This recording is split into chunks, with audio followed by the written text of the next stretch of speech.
Hey, shalom, shalom.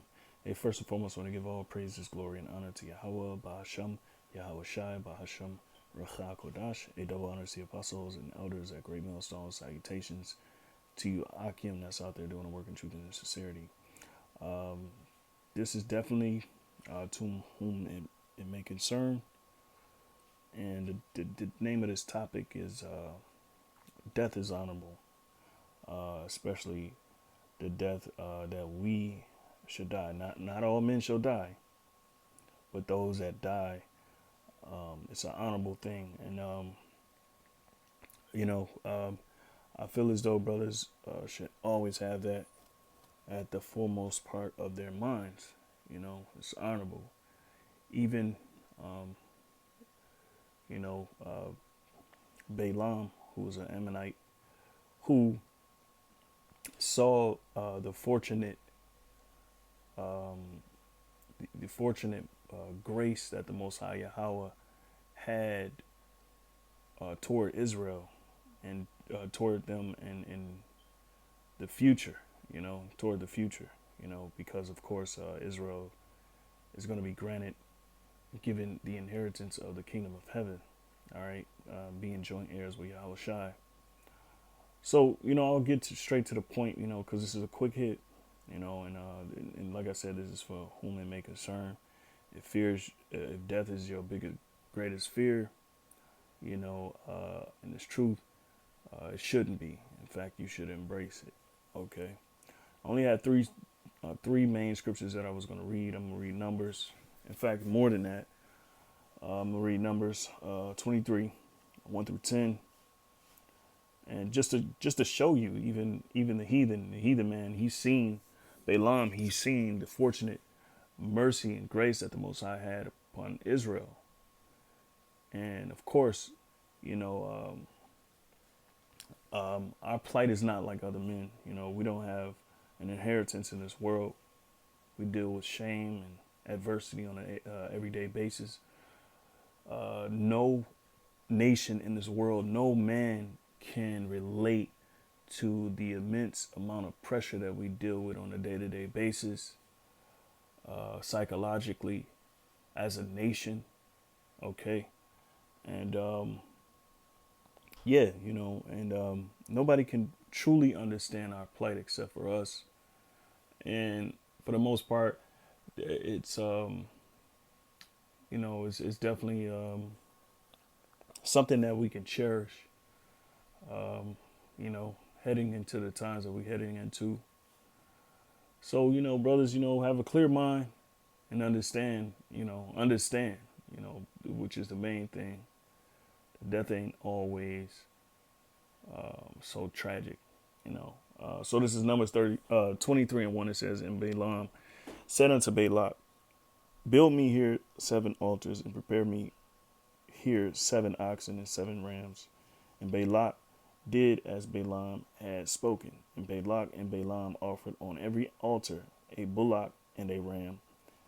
And Balaam said unto Balak, stand by thy burnt offering, and I will go. Peradventure the Lord will come to meet me, and whatsoever he sheweth me, I will tell thee. And he went to an high place, and the Most High met Balaam, and he said unto him, I have prepared 7 altars, and I have offered upon every altar a bullock and a ram. And the Lord Yahweh put a word in Balaam's mouth, and said, return unto Balak, and thus thou shalt speak. Of course, because Balak wanted to curse Israel, and the Most High knew, of course. All right, there's nothing that can be hid, from the Most High Yahweh. Just like in the case with Esau, with their secret agendas and all of this stuff that they're, about to pull out their hat, so to speak, against us. The Most High knows, of course. As the scripture says, eyes are 10,000 times brighter than the sun, beholding all the ways of man. And so, Salaki, verse 7, it says, and he took up his parable and said, Balak, the king of Moab, hath brought me from Aram out of the mountains of the east, saying, come, curse me, Jacob, and come defy Israel. How shall I curse whom the Most High hath not cursed? Or how shall I defy whom the Lord Yahweh hath not defied? All right. And it's the same sentiment till this day with these nations, man. You know, they come together, they curse us, they have their secret council meetings, their round table meetings at the highest level in secrecy. And for the most part, what the scriptures say, they search out iniquities. They do a diligent search. You know, every one of their hearts and their minds are deep, you know. And so it's the same sentiment. It's nothing really changes. As the scriptures say, you know, there's nothing new under the sun, you know. That which hath been is already done, some to that extent. But it's like I don't want to go too far off, but let's get to the point, you know. It says, how shall I curse whom the Most High hath not cursed? Or how shall I defy whom the Lord Yahweh hath not defied? For from the top of the rocks I see him, and from the hills I behold him. Lo, the people shall dwell alone, and shall not be reckoned among the nations. You see? And this is what the Most High Yahweh has revealed unto him. You know? You see how every nation in the world has pretty much a part and a hand in our demise, and we're, you know, pretty much spread thin when it comes to our unity. You know, there's no unity among you so-called blacks, Latinos, and Native Americans. But Balaam was fortunate enough to see the end of our plight here in this world, you know, and for the most part, the reality now is that we're facing imminent destruction, imminent danger. Jacob's trouble, i.e. Jacob's trouble, you know, the hour of temptation, where Esau thinks, of course, that he's going to get rid of the elect men. All right. More so, but not more so important, you know, the whole nation of Israel, but not all Israel's of Israel. You know, not all Israel's the elect, the chosen, the choice, you know. So to make my point here, you know, Balaam was fortunate. The Lord, you know, he was fortunate enough for the Lord to show him the end of Israel. And this is what he had to say.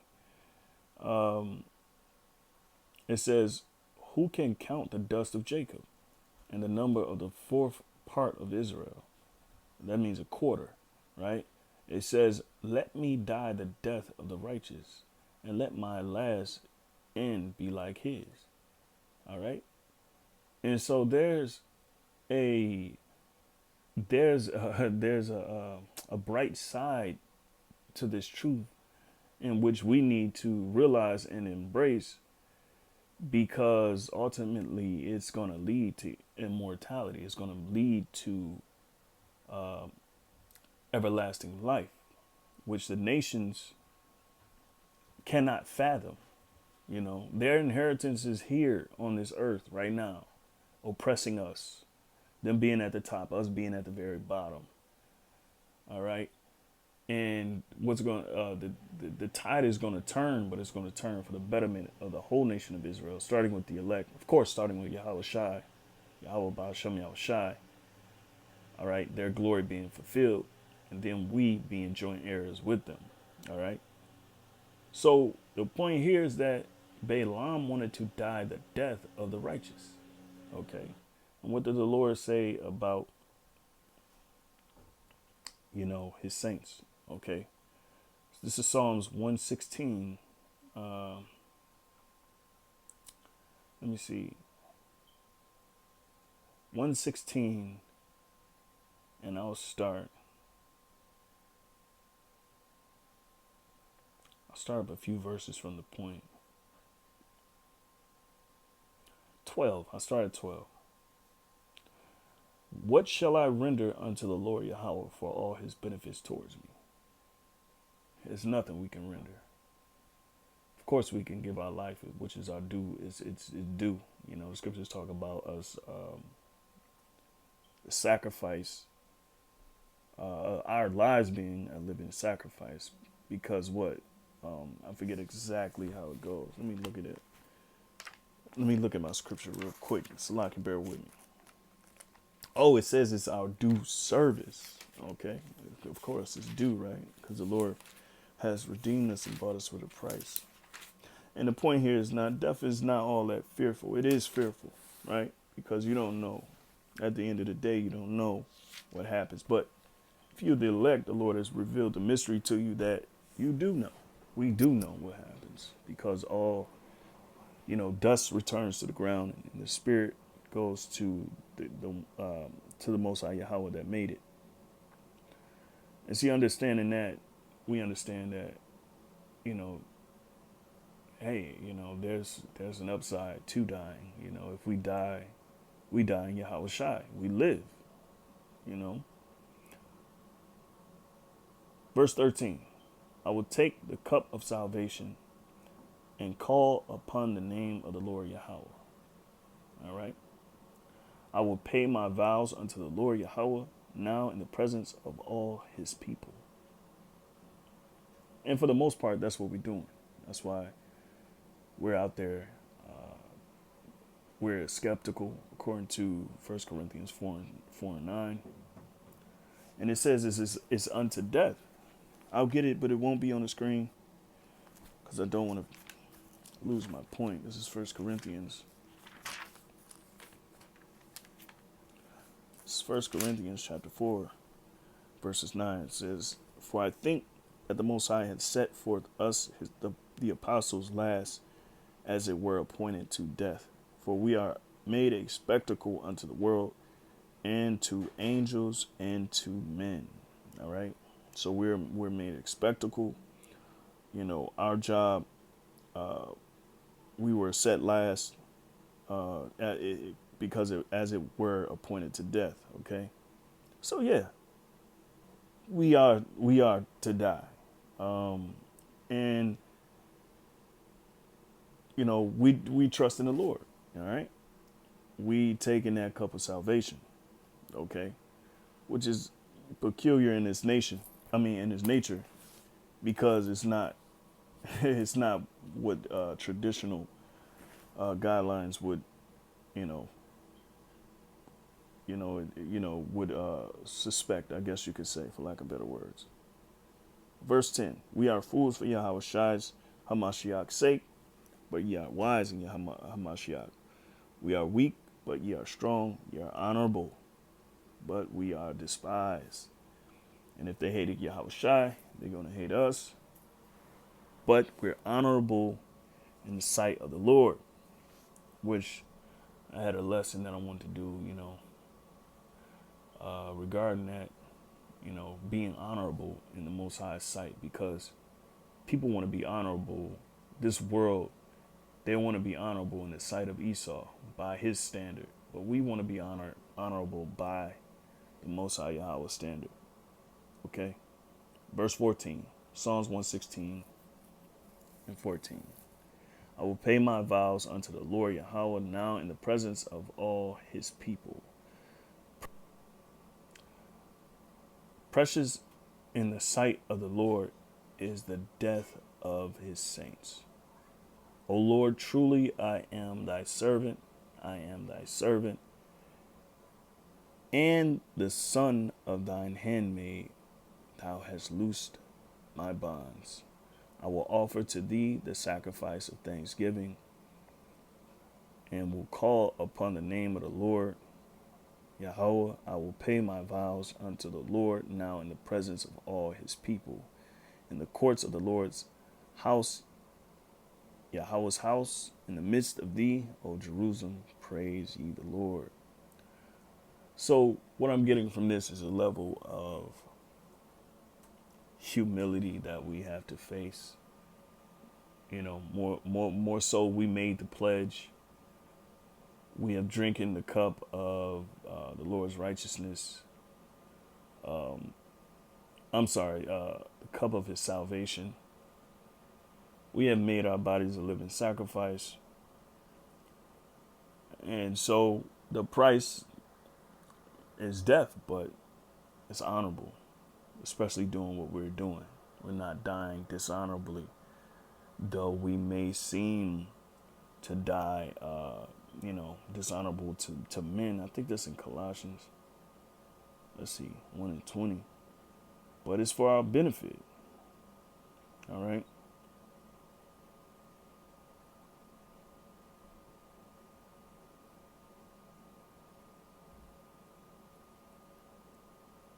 That's even Yahweh Shai. Look at that. Start at 19. Let me see.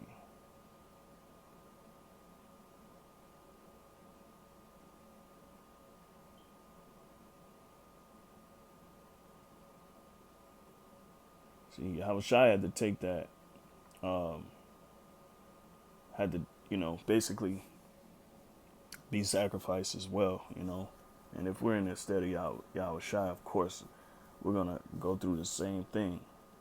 But I'm going to get to the point on this one. Man, it's in my Bible. Salaki, bear with me. Baba Kasha, bear with me. Salaki. Let me see. Colossians.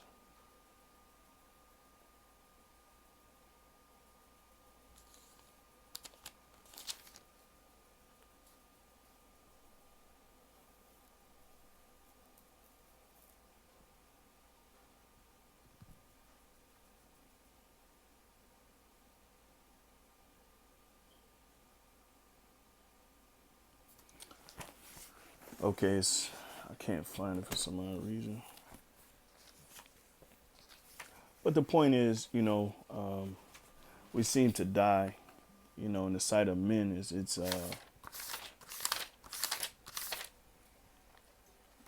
dishonorable, but it's honorable with the Lord. Can't exactly find it right now.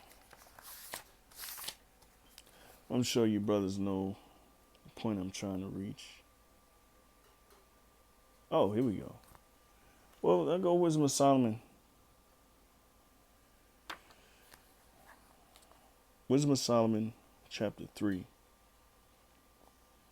And it says, "But the souls of the righteous are in the hand of the Most High, and there shall no torment touch them." How? Of course, it may seem like, you know, Esau, he has that type of power where he can just grab us up, snatch us up, torture us, throw us in a black site, whatever the case may be. And they're gonna want to try to prove, our righteousness by what? Afflicting us. They want to see if we're meek, if we're humble, and all of that. Because he's a complete opposite. Okay. you know. So it says, in the sight of the unwise, they seem to die, and the departure is taken for misery, you see. And they're going from us to be utter destruction, but they are in peace. For though they be punished in the sight of men, yet is their hope full of immortality, you see. And that's just as plain as you can get it.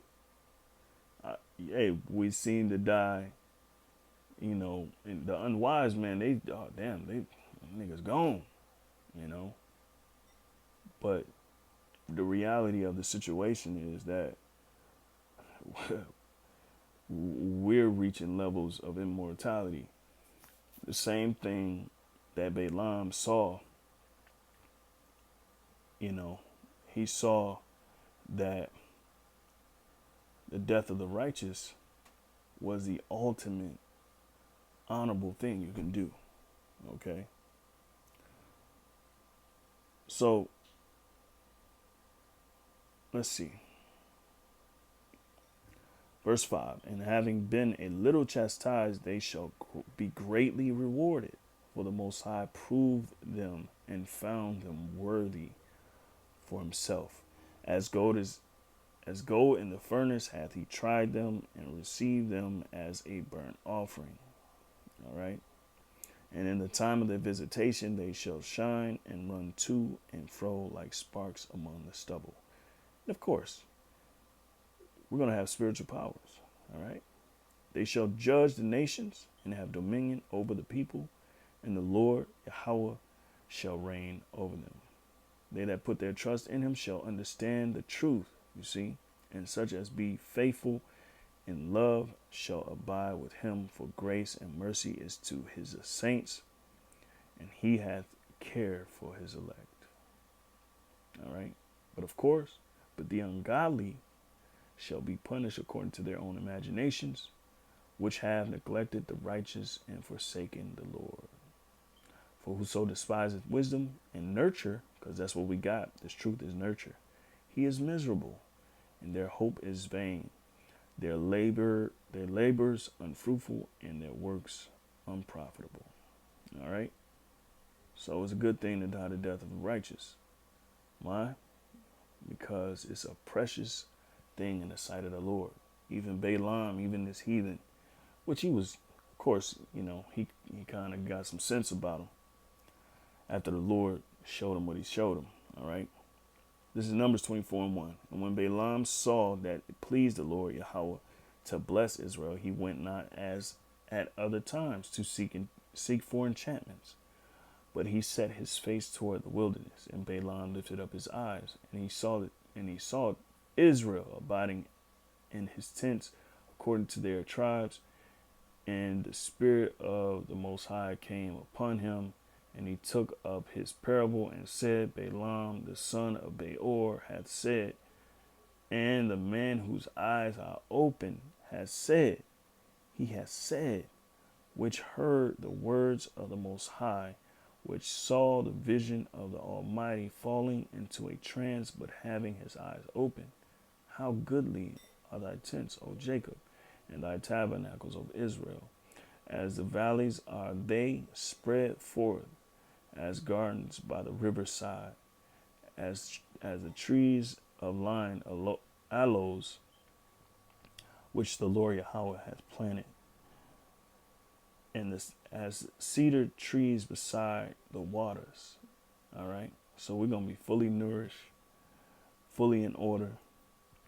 We're gonna look good, baby. We're gonna look good. All right. He shall pour the water out of his buckets, and his seed shall be in many waters, and his king shall be higher than Agag, and his kingdom shall be exalted. God brought him forth out of Egypt. He hath as it were the strength of an unicorn. He shall eat up the nation, his enemies. He shall break their bones and pierce them through with arrows. All right. He couched. He lay down as a lion, and as a great lion, who shall stir him up? Blessed is he that blesseth thee, and cursed is he that curseth thee. And I'm going to end it with that. We give all praises, glory, and honor to Yahweh, Ba'ashem, Yahweh Shai, Ba'ashem, Rachak Kodash. Double honors to the apostles and elders at Great Millstone. Salutations to your Aki. That's out there doing the work in truth and in sincerity. Of course, I can't leave without this one, Sirach 2. I wanted to end it on that one, but we'll end it on this one. Because the point here is, man, fight for the Lord, man. All right? Fight for the Lord, because he's going to fight for you. All right? Ecclesiastes 2:1, it says, my son, if thou come to serve the Lord, prepare thy soul for temptation. So prepare thy mind, your whole body, for what? The temptation is what, man? Being put to death, being in utter fear, but stand with courage, man. Stand with hope. All right? In these lives that we live, there's nothing, they're vanity. There's nothing to fight for, except for peaceable righteousness to the Lord. Of course, fighting for the Lord, proclaiming the Lord, says, set thy heart aright and constantly endure, and make not haste in time of trouble. Cleave unto him and depart not away, that thou mayest be increased at thy last end. Whatsoever is brought upon thee, take cheerfully, and be patient when thou art changed to a low estate. For gold is tried in the fire, and acceptable men in the furnace of adversity. Acceptable men, mighty men, great men. All right? Believe in him, and he will help thee. Order thy way aright. Trust in him, Ye that fear the Lord, wait for his mercy. Go not aside, lest ye fall. Ye that fear the Lord, believe in him, and your reward shall not fail. Ye that fear the Lord, hope for good and mercy. Slack it, hope for good and for everlasting joy and mercy. Look at all the generations of old and see, did ever any trust in the Lord and was confounded? Or did any abide in the fear of the Lord and his fear and was not forsaken and was forsaken, Salakim? Or whom did he ever despise that called upon him? For the Lord is full of compassion and mercy, long suffering, and very pitiful, and forgiveth sins, and saveth in time of affliction. Woe be to fearful hearts, and faint hands, and the sinner that goeth 2 ways. Woe unto him that is faint hearted, for he believeth not. Therefore shall he not be defended. So have courage, man. Have courage. Put it on the line, man. Put it on the line. What else can you do? Woe unto you that have lost patience, and what will ye do when the Lord shall visit you? They that fear the Lord will not disobey his word, and they that love him will keep his ways. They that fear the Lord will seek that which is well pleasing unto him, and they that love him shall be filled with the law. They that fear the Lord will prepare their hearts and humble their souls in his sight. That's the main thing, man. You fear the Lord, man. Humble yourselves, man. Whether that's through adversity, it doesn't matter, man. The main thing is humbling yourselves, man, because the Lord cared for his elect. All right, saying we will fall into the hands of the Lord and not into the hands of men. For as his majesty is, so is his mercy. With that, I'll say shalom.